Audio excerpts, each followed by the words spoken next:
Students, अभी last lecture में हमने रिलेशन समझा और वो 11th का कॉन्सेप्ट था। अभी यहाँ पे क्या लिखा है, रिलेशन पार्ट 2। यानी अब हम यहाँ से स्टार्ट करने वाले हैं 12th का सिलेबस। और अब यहाँ पिछला जो आपने लेक्चर्स देखे हैं उसमें आपका सिर्फ कॉन्सेप्ट बताया गया है कि हम एलजेब्रा में जब जाते हैं तो किस तरीके का कॉन्सेप्ट होता है और हमें उसे कैसे हैंडल करना है, या क्वेश्चन अगर लिख के आएगा तो हम उसे कैसे समझेंगे। फिर आपने देखा कि मैंने सेट थ्योरी भी समझाई थी, सेट थ्योरी को कॉन्सेप्ट समझाए थे, सेट थ्योरी के नोटेशंस, नंबर सिस्टम, वो सब यहाँ यूज होंगे। अभी हमने लास्ट लेक्चर में बात की थी पार्ट 1 में कि रिलेशन क्या होता है। अब हम बात करने वाले हैं टाइप ऑफ रिलेशन की, कि रिलेशन कितने टाइप का होता है। तो हेडिंग लगा लीजिए, टाइप ऑफ रिलेशन। अब देखिए टाइप ऑफ रिलेशन में क्या रहेगा या हमें कौन सा पढ़ना है, तो ध्यान दें। If A and B be any two non-empty sets, then R be a relation defined on A cross B. That is, R is the subset of A cross B. That is called relation. ये हमने part 1 में देखा, ठीक है। ये आपका क्या लिखा हुआ है कि A और B दो नॉन एम्प्टी सेट्स हैं, उनका हमने मल्टीप्लाई किया कार्टेशियन प्रोडक्ट, और R is the subset of A cross B, जिसमें R या तो A क्रॉस B के बराबर होगा और या उससे छोटा होगा या उसका सबसेट होगा, उसको हमने रिलेशन बोला। अब क्योंकि टाइप ऑफ सेट आ गया है तो उसमें पहली चीज आपके सामने आ रही है, जो पहला है आपके पास, वो है बाइनरी रिलेशन।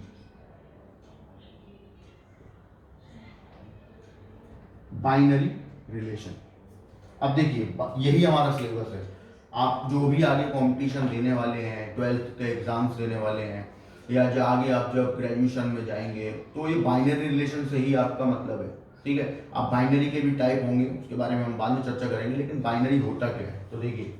बाइनरी में हम क्या करते हैं कि if A be a non empty set, then R be a binary relation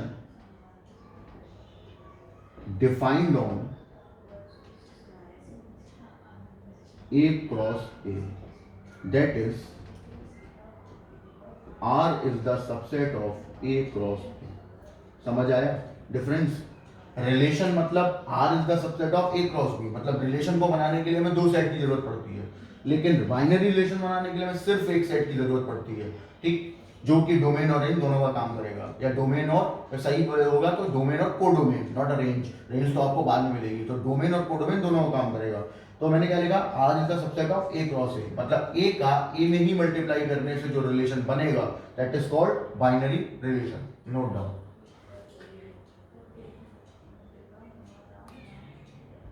okay student, तो रिलेशन में पहला टाइप क्या हुआ, बाइनरी रिलेशन। सेकंड टाइप है आपका वॉइड रिलेशन, जिसे हम एम्प्टी रिलेशन भी बोल सकते हैं। इसमें एक सिंपल है, if phi is the subset of A cross A. Meaning क्या हुआ, यहां पर मीनिंग ये हुआ कि एक ए सेट था, उसका आपने ए में ही मल्टीप्लाई किया, लेकिन आपको एक रिलेशन ऐसा दिया गया था वहां पर, जो कि आपने जब ए का ए में मल्टीप्लाई किया और जो रिलेशन बना उसमें कोई एलिमेंट आया ही नहीं, क्योंकि फाई का मतलब क्या होता है, फाई का मतलब एक ऐसा सेट जिसके अंदर कोई एलिमेंट ना हो। तो ए क्रॉस ए से एक सेट बना और वो सेट फाई निकला, तो उस रिलेशन को हम वॉइड रिलेशन बोलते हैं। Phi is the subset of A cross A is called void relation. Okay students, third पे आ गए। थर्ड आपका है identity relation.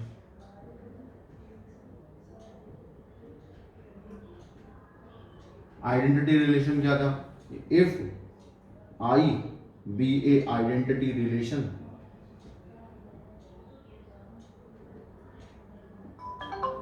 Defined on capital A, then I is the subset of A cross A and I equal to x comma x such that for all x belongs to A. That's your identity relation. क्या meaning हुआ इसका? इसका meaning ये हुआ कि पहले सबसे पहले तो हम इसे आई से डिनोट करते हैं, तो I B identity relation defined on A, हमने ए का मल्टीप्लाई किया आई बना लिया, लेकिन ये सिंपल मल्टीप्लाई तो है नहीं, कार्टेशियन प्रोडक्ट है, तो यहाँ कंडीशन लगेगी, यहाँ सिर्फ वही एलिमेंट आप ले सकते हैं जो x x टाइप का होगा। जैसे आपने एक सेट लिया जिसमें दो एलिमेंट थे a b और आपने एक आइडेंटिटी रिलेशन बनाने को बोला गया है, तो आप क्या करेंगे, उस आइडेंटिटी रिलेशन के अंदर a जाएगा और b जाएगा, ना a b उसके अंदर आएगा ना b a उसके अंदर आएगा। ओके स्टूडेंट्स, दोबारा समझ लीजिए, आइडेंटिटी रिलेशन का मतलब है एक ऐसा रिलेशन जिसमें डोमेन और कोडोमेन जब आपस में जोड़े जाए, यानी कि जब उनका मल्टीप्लाई किया जाए तो हम वो एलिमेंट्स लेने हैं जो दे आर आइडेंटिकल। ठीक है, क्या करना है कि a का a में मल्टीप्लाई किया तो a का ही x उठाएंगे आप और दूसरे a का भी x ही उठाएंगे और x का एक ऑर्डर पेयर बना के वहां रख देंगे। फॉर ऑल इसलिए बोला गया है कि a के अंदर जितने एलिमेंट हैं सबके साथ यही करना है। तो a के अंदर अगर मान लीजिए a b c है तो आइडेंटिटी रिलेशन बनेगा a b c c। अगर उसके अंदर a b c d है तो a b c d d। इसके अलावा उसके अंदर कोई एलिमेंट नहीं जाएगा। Okay, note down. देखिए, अभी आपने टाइप ऑफ रिलेशन पे हमने बात की, जिसमें पहला था आपका बाइनरी रिलेशन, उसके बाद आया वॉइड रिलेशन और उसके बाद आया आइडेंटिटी रिलेशन। अभी मैं एक वॉइड रिलेशन का एग्जांपल एक आपको बता देता हूँ कि वॉइड कैसे हो सकता है। Example of void relation, suppose let a equal to 1, 2, 3 and b equal to 4, 5, 6. R be a relation a, b such that a greater than equal to b। ये हमने एक रिलेशन ली, बोला बनाइए R। तो देखिए R के अंदर क्या क्या रहेगा। देखिए मैंने 1 का 4 में मल्टीप्लाई किया, अब मैंने यहाँ रखा 1, यहाँ रखा 4। 1 इज ग्रेटर देन 4 पॉसिबल नहीं, और 1 इक्वल टू 4 वो भी पॉसिबल नहीं। इसका मतलब यहाँ 1, 4 नहीं जा रहा। ठीक, तो हम यहाँ लिख देंगे 1, 4 नॉट बिलोंग्स टू R। पहला हो गया। अब आ गए हम 1, 5 पे, वो भी same 1, 5 also not belongs to R and 1, 6 not belongs to R, क्योंकि इन तीनों ही कंडीशन में फॉलो ही नहीं होगा। 2, 4 ये भी नहीं जाएगा क्योंकि 2 यहाँ पर 4 यहाँ पर, 2 इज ग्रेटर देन 4 पॉसिबल नहीं, 2 इक्वल टू 4 वो पॉसिबल नहीं। फिर 2, 5 वो भी नहीं जा रहा एंड 2, 6 ये भी नहीं जा रहा। Similarly 3, 4 not belongs to R, 3, 4 not 3, 5 not belongs to R and 3, 6 not belongs to R। Correct. अभी आपने क्या देखा, हमारे पास एलिमेंट्स थे, इनका मल्टीप्लाई किया, इनमें से एक भी एलिमेंट नहीं गया, तो R कैसा हो गया, R इक्वल टू खाली कर्ली ब्रैकेट, दैट्स 5। तो that is called void relation. समझ आ गया? यानी हमें रिलेशन ऐसे भी मिल सकते हैं या ऐसी कंडीशन हम उसमें डाल सकते हैं या डाली जा चुकी होंगी, या हमें कोई एग्जांपल या कोई क्वेश्चन है समझ सकता है जिसमें हमने उनका मल्टीप्लाई किया उस कंडीशन को फॉलो करते हुए, तो आंसर में हमें कोई भी एलिमेंट R में जाता नहीं दिखाई दिया। तो अगर ऐसा कभी हो जाए कि R खाली रह जाए तो हम उसको कौन सा रिलेशन बोलेंगे, void relation. Note down. Okay students, तो अब नाउ नेक्स्ट आया टाइप ऑफ बाइनरी रिलेशन। मैंने बोला ही था सबसे इंपॉर्टेंट यही होने वाला है, क्योंकि आपसे एग्जाम में 12th के एग्जाम्स की बात मैं कर रहा हूँ, कॉम्पिटिशन में भी ज़्यादातर ऐसा ही होता है, बाइनरी रिलेशन पे कॉन्सेंट्रेट करते हैं। और बाइनरी रिलेशन क्यों इंपॉर्टेंट होता है, क्योंकि इसके भी टाइप होते हैं और इन टाइप्स को समझने के बाद ही आप कोई भी 12th के किसी भी क्वेश्चन का रिलेशन पे बेस्ड आप आंसर दे पाओगे। ठीक है, तो अभी हम केवल 12th के सिलेबस में रिलेशन में बाइनरी रिलेशन के टाइप्स की बात कर रहे हैं। तो हेडिंग लगा लीजिए टाइप ऑफ बाइनरी रिलेशन। और पहला आया, बहुत ध्यान से समझिएगा क्योंकि ये जो भी रिलेशन मैं आप बताने वाला हूँ बाइनरी में, वो सारे के सारे मोस्ट इंपॉर्टेंट होंगे, उन्हीं पे बेस करके कोई एक्सरसाइज होगी जो कि मैं नेक्स्ट लेक्चर में डालने वाला हूँ, कि जिसमें एक्सरसाइज में सॉल्व करवाऊंगा कि क्वेश्चन को हमें कैसे हैंडल करना है या कैसे सॉल्व करना है। लेकिन उसके लिए आपको ये रिलेशन समझ में आना चाहिए। अगर ये रिलेशन समझ में नहीं आया तो आप एक भी क्वेश्चन छू नहीं पाओगे। इस वजह से आपको पूरा ध्यान देना है। तो पहला रिलेशन होता है reflexive relation.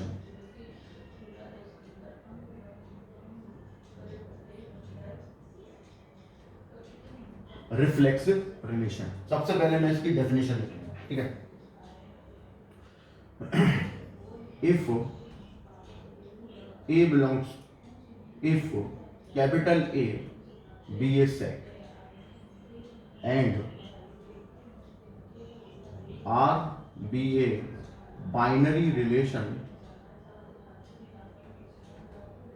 defined on capital A, that is R is the subset of A cross A।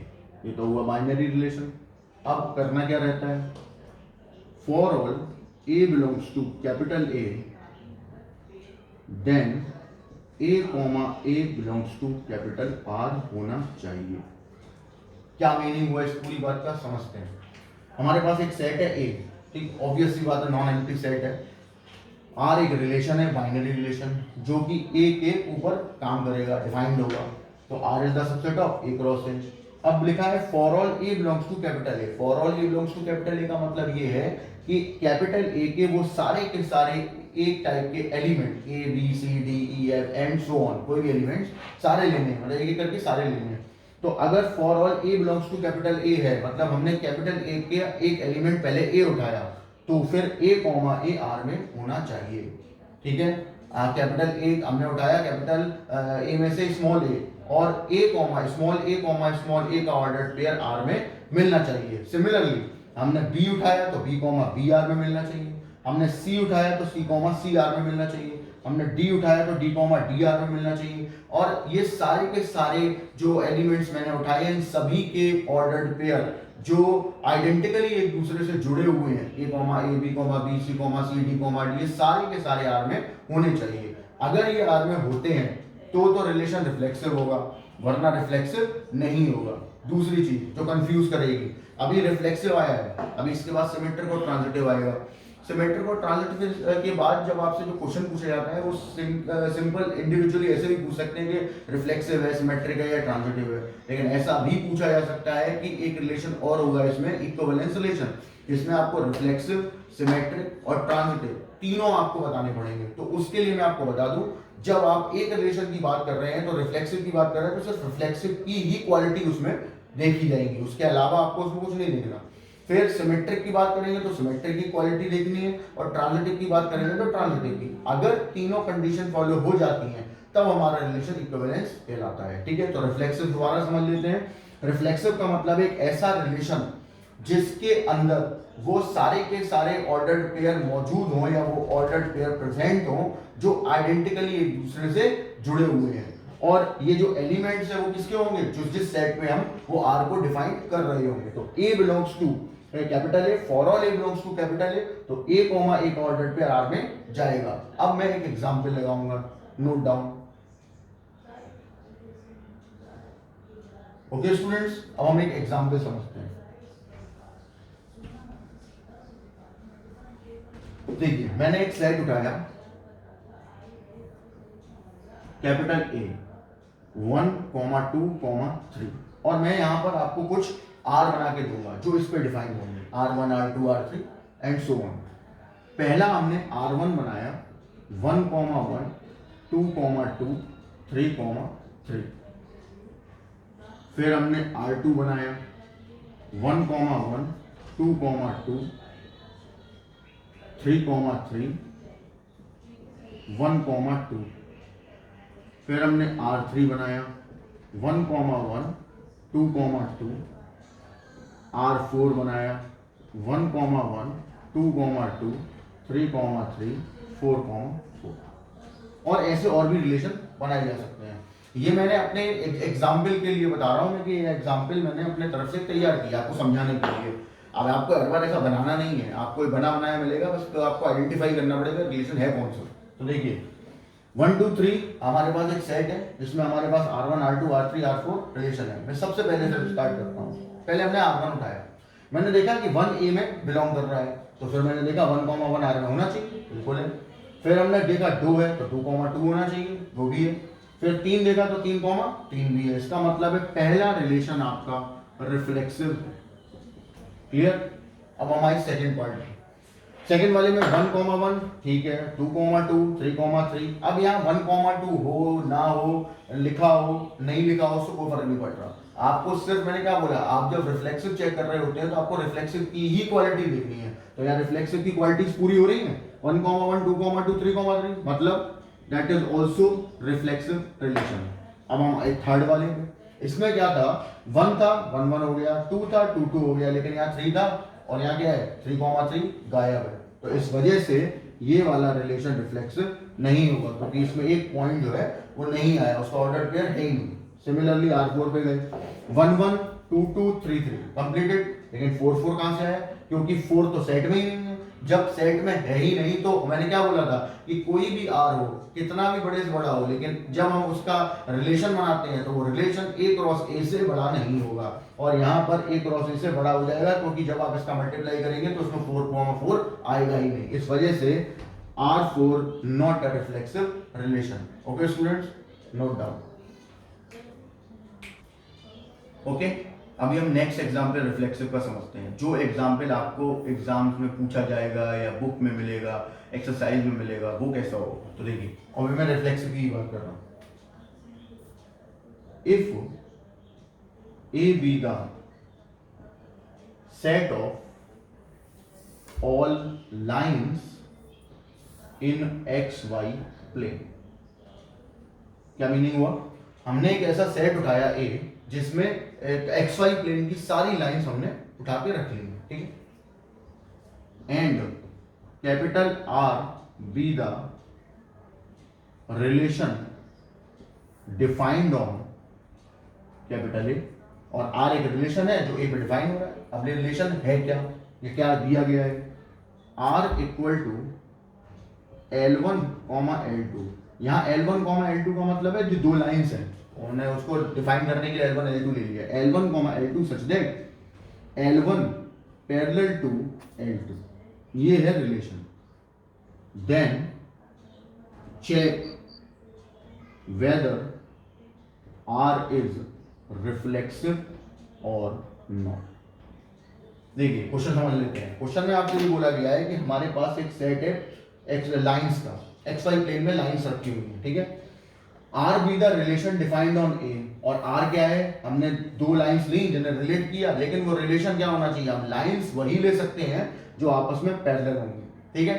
तो आपको बताना है कि R जो है वो रिफ्लेक्सिव होगा या नहीं होगा। अब देखिए यहाँ पे पुराने जो स्टूडेंट्स थे हमारे, उनको भी बड़ा कंफ्यूजन होता था कि हम इसमें क्या करें। तो देखिए मैं आपको एक चीज बता दूं, यहाँ पर हम अपनी तरफ से कुछ नहीं कर रहे हैं, हमें क्या करना है कि जो क्वालिटी हमें R में दी गई है, जैसे पैरेलल की दी है, वो उठानी है, और जो रिफ्लेक्सिव की क्वालिटी है उसमें उसे लगा के देखना है। अगर वो दोनों एक दूसरे को सपोर्ट कर देते हैं मतलब वो रिलेशन हो गया, और अगर वो एक दूसरे को कॉन्ट्रडिक्ट कर देते हैं तो वो रिलेशन नहीं होगा। अभी मैं उसको भी डिफाइन करूंगा। देखिए अभी मैंने क्या किया, मेरे से बोला गया भाई रिफ्लेक्सिव चेक करो, तो हमने क्या किया, L1 एक लाइन उठाई जो कि कैपिटल A में से आई है, ठीक। अब रिफ्लेक्सिव है अगर, तो L1 पैरेलल टू L1 होना चाहिए। क्यों, रिफ्लेक्सिव में क्या बोला गया था, आपको कैपिटल A में से एक एलिमेंट उठाना है, और उस सेम एलिमेंट का मल्टीप्लाई दूसरे एलिमेंट में करेंगे तो वो भी वही होना चाहिए जो आपने उठाया था, मतलब A, A।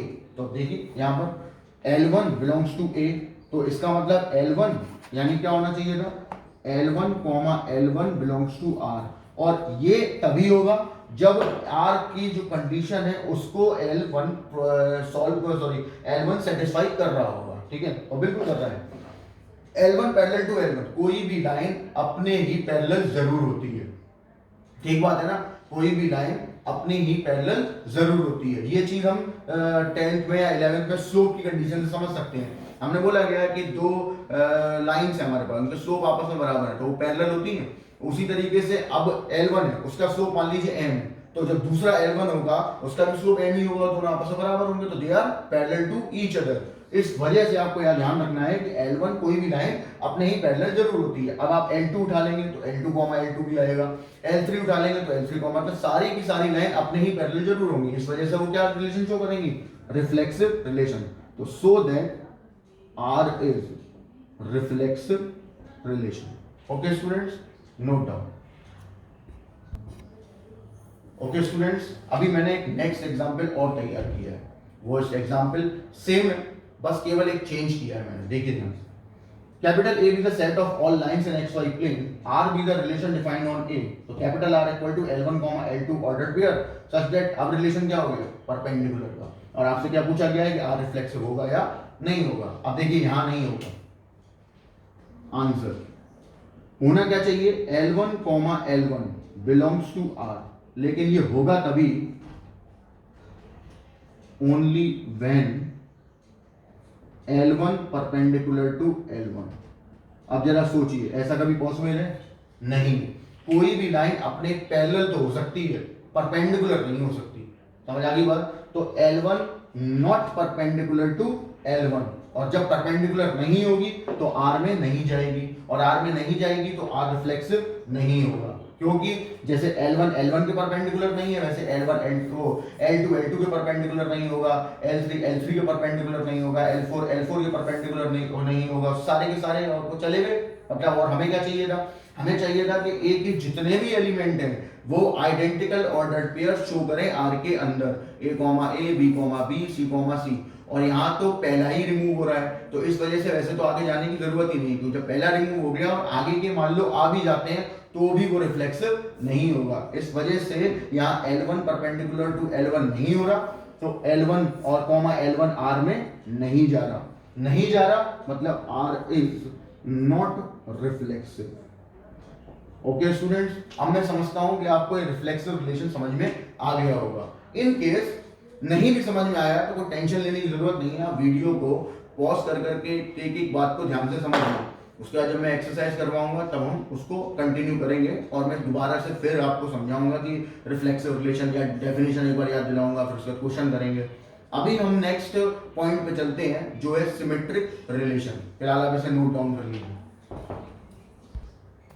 Okay, second type binary relation का, फर्स्ट टाइप था रिफ्लेक्सिव रिलेशन, और अब सेकंड टाइप सिमेट्रिक रिलेशन। देखिए धीरे धीरे रिलेशन थोड़े से आपको हो सकता है कंफ्यूज करने लगे हैं, तो एक साथ आ जाएंगे तो कंफ्यूजन तो हो गई, लेकिन आपको एक एक चीज ध्यान से समझनी है, उसके बाद ही आगे जाना है। तो सिमेट्रिक रिलेशन क्या था, if A, B belongs to R, sorry, A belongs to A and A, B belongs to R, ठीक है। क्या मतलब हुआ, हमने A के दो एलिमेंट उठा लिए, ठीक है, उनका मल्टीप्लाई कर रहे हैं ना, दो एलिमेंट उठा लिए, तो हमने अब स्टार्टिंग कहां से होगी, अभी ये कंडीशन नहीं है, अभी ये स्टार्टिंग है। आपको क्या करना है कि एक ऑर्डर्ड पेयर आपको अपने R के अंदर ढूंढ लेना है, ठीक है, like A, B belongs to R। अब आपको ये देखना है कि जो ऑर्डर्ड पेयर आपने उठाया है उसका रिवर्स ऑर्डर्ड पेयर भी R में है या नहीं, यानी which implies that B, A also belongs to R होना चाहिए। मतलब अगर आपने A, B उठाया है तो B, A भी R में होना चाहिए, लेकिन ये ध्यान रखना है कि A और B एलिमेंट A के होने चाहिए, A, B जो आपने R में से उठाया वो R के अंदर होना चाहिए, आप अलग से नहीं ला सकते। आपको जो भी ऑर्डर्ड पेयर उठाना है वो R के अंदर का ही उठाना है, और उसके बाद आपको देखना है कि B, A R में बिलोंग कर रहा है या नहीं कर रहा। अगर कर रहा है तो रिलेशन सिमेट्रिक होगा, अगर नहीं कर रहा तो सिमेट्रिक नहीं होगा, ठीक। ओके, एग्जाम्पल समझते हैं। 1, 2, 3। अब मैंने यहाँ कुछ R बनाए हैं, 1, 2, 1, 3, 2, 1 completed, 1, 2, 2, 1, 1, 3, 3, 1, R3 equal to 3, 2, 2, 3, 1, 3, 3, 1, ठीक। अब देखिए क्या होता है, पहला केस हमने देखा कि मैंने एक ऑर्डर पेयर उठाया 1,2, ठीक। अब मैंने क्या बोला था 1,2 आपने उठा लिया तो क्या होना चाहिए 2,1, यहाँ 2,1 है, सही बात है, लेकिन अभी ये सिमेट्रिक नहीं हुआ। 1,3 भी उठाना पड़ेगा क्योंकि इस आर के अंदर जितने आपके पास दिए हुए हैं कंडीशंस, रिफ्लेक्सिव की कंडीशन को छोड़कर, ठीक है, जो भी कंडीशन दी है उन सबको एक करके उठा के देखना है और उन सबके रिवर्स ऑर्डर हमें ऑर्डर पेयर वहां मिलने चाहिए। तो हमने देखा 1,3, अब 1,3 का 3,1 तो यहाँ है ही, इस वजह से R1 is not symmetric relation. Next 1,2, 2,1, 1,3, 3,1, उल्टा करके देख लीजिए, 2,1 उठाते तो 1,2 मिल जाता, 3,1 उठाते तो 1,3 मिल जाता। इस वजह से ये क्या हो गया सिमेट्रिक रिलेशन, क्योंकि इसके अलावा इसमें कोई भी ऐसा ऑर्डर पेयर नहीं है जिसका रिवर्स ऑर्डर पेयर हमें ढूंढना पड़े या ना मिले, तो इस वजह से हो गया सिमेट्रिक। नेक्स्ट पॉइंट 3,2, 2,3, और अगर आपने 2,3 उठाया होता तो 3,2 भी है। 1,3, 3,1, अगर आपने 3,1 उठाया होता तो 1,3 भी है। इसका मतलब R3 is also a symmetric relation. ये ध्यान रखना है कि हम जो भी यहाँ पे ऑर्डर पेयर ले रहे हैं वो R के अंदर होने चाहिए और उसका रिवर्स ऑर्डर पेयर भी उसके अंदर होना चाहिए, या तो किसी ऐसा ऑर्डर पेयर की बात ही ना की गई हो जो एक्स्ट्रा में हो, जैसे 1,2, 2,1 आपस में रिलेट हो गए, 1,3, 3,1 आपस में रिलेट हो गया और फालतू का कोई ऑर्डर पेयर इसमें आया नहीं तो हमने उठाया भी नहीं, ठीक। सिमिलरली 3,2, 2,3 रिलेट हो गया, 1,3, 3,1 रिलेट हो गया, फालतू को कोई ऑर्डर पेयर आया नहीं तो हमने उठाया नहीं, इसलिए दोनों सिमेट्रिक हो गए। लेकिन इस वाले में क्या था 1,2, 2,1 हो गया या 2,1, 1,2 हो गया, बट 1,3 क्यों आ गया? अगर 1,3 आ रहा था तो 3,1 भी इसी के अंदर होना चाहिए था, नहीं है मतलब that is not symmetric relation. Note down, ठीक। नेक्स्ट एग्जांपल समझते हैं सिमेट्रिक रिलेशन। जैसे भी हमने लाइंस का समझा था ना वैसे ही मैं आपको समझाता हूं। देखिए if capital A be the set of all lines in XY plane and R be the relation defined on A, L1 comma L2 such that L1 parallel to L2, then check R is symmetric or not। ये रहा हमारा question. अब देखिए मैंने क्या बोला था आपसे, मैंने बोला कि आप यहाँ अपनी तरफ से कुछ नहीं कर सकते, आपको यहाँ करना ये है कि आपकी जो सिमेट्रिक की कंडीशन है वो उठानी है और जो इन्होंने कंडीशन है या रिलेशन दिया है वो उठाना है और दोनों को आपस में करना है मर्ज, और मर्ज करने पे अगर they are contradict to each other then relation never be follow and they are support to each other relation follow. Simple logic. तो देखिए मैं क्या करूंगा, मैंने देखा कि सिमेट्रिक का लॉजिक क्या होता है। सिमेट्रिक का लॉजिक होता है कि भाई if A, B belongs to R then B, A also belongs to R होना चाहिए।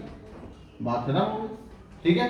अभी हम क्या करने वाले हैं, अब हम करने वाले ये हैं कि हम इस रिलेशन को यहाँ फॉलो करवाएंगे। देखिए if L1, L2 belongs to R, क्या मीनिंग हुआ इसका? मतलब ऐसा अगर आप लेके चल रहे हैं कि आपने क्या किया, आपने R के अंदर एक L1, L2 उठा लिया, ठीक। तो इसका मतलब वो तब गया होगा जब L1 पैरेलल टू L2 रहा होगा, ठीक है। आपने मान लिया क्योंकि वो गया ही तब जब आपने ये उठाया R में से कोई भी एक ऑर्डर पेयर उठा लिया, तो वो गया ही तब होगा जब ये कंडीशन फॉलो कर रहा होगा।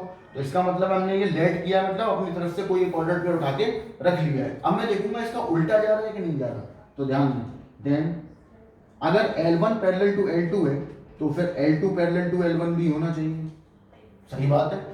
अगर A इक्वल टू B है तो B इक्वल टू A होगा ही होगा। Similarly L1 parallel to L2 है तो L2 पैरेलल टू L1 होगा, और इस वजह से L2, L1 belongs to R होगा। क्लियर? तो hence R is symmetric relation, ठीक। अब आप सोच रहे होंगे, या मैं भी जब स्टूडेंट था तो मैं सोचता था कि यार ऐसे कैसे L1, L2 हमने उठा लिया और नहीं हुआ पैरेलल, तो सही बात है ना, नहीं हुआ तो R में जाएगा ही क्यों? मैंने यही बोला, मैंने बोला आपको R में से ही उठाना है और कोई एक ऑर्डर पेयर आपको अपने पास उठा के रख लेना है, और वो ऑर्डर पेयर उठा के आपको जो कंडीशन दी है उसमें लगानी है, और कंडीशन फिट बैठ जाती है तो रिलेशन होगा वरना नहीं होगा। तो ये दिमाग से आप निकाल दीजिए कि ऐसा नहीं हुआ वैसा नहीं हुआ, क्योंकि उन्होंने कहा ही यही है कि जो भी लाइंस पैरेलल होंगी वही R में जाएंगी। ठीक है, और वो उन्होंने आर बना के आपके सामने रख दिया। अब L1 L2 तो एक एग्जांपल है, L1 L3 हो सकता है, L2 L3 हो सकता है, हमें उससे कोई मतलब नहीं, हमें सिर्फ इस बात से मतलब है कि हमारे पास जो कंडीशन है वो इसे फॉलो कर रही है या नहीं कर रही, बिल्कुल फॉलो कर रही है। अगर L1 पैरेलल टू L2 है, हम कह रहे हैं L3 ले लो आप, या L4 ले लो, या L2 L4 ले लो, अगर पैरेलल हैं तो इसका मतलब है उसके रिवर्स भी पैरेलल होंगे, L1 L2 के पैरेलल, तो इसका मतलब L1, L2 belongs to R, तो L2 L1 के पैरेलल, यानी L2, L1 भी फिर R में मिलेगा, और अगर ऐसा हो गया तो सिमेट्रिक हो गया। Clear, note down.